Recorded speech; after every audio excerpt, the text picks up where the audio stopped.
Hi hello welcome back to my channel. చాలా రోజుల తర్వాత కొత్త వీడియోతో మీ ముందుకు వచ్చేసా. ఈరోజు వీడియోలో యమ్మీగా టేస్టీగా మ్యాంగో రైస్ ఎలా చేయాలో చూసేద్దాం. ముందుగా ఒక కడాయిలోకి 4 టేబుల్ స్పూన్ ఆయిల్, కొద్దిగా సాసులు, పల్లీలు, అలాగే మినగపప్పు, శనగపప్పు వేసి బాగా రోస్ట్ చేసుకోండి. ఇవి బాగా రోస్ట్ అయిన తర్వాత కట్ చేసి పెట్టుకున్న పచ్చిమిర్చి అలాగే కరివేపాకు వేసి బాగా మిక్స్ చేయండి. ఇప్పుడు తురిమి పెట్టుకున్న మామిడికాయను అందులోకి వేసి రుచికి తగ్గట్టు ఉప్పు, పసుపు వేసి బాగా మిక్స్ చేయండి. నేను ఇక్కడ టేస్ట్ బాగా కుదరడానికి మెంతులు, సాసులతో చేసిన పొడిని వేసి బాగా మిక్స్ చేసుకుంటున్నాను.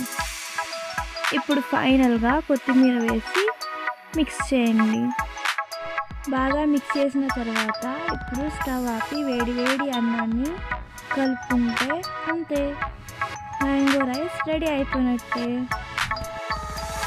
మంచిగా కలుపుకున్న తర్వాత ఇప్పుడు ప్లేట్లోకి సర్వ్ చేయండి, తినండి, ఎంజాయ్ చేయండి.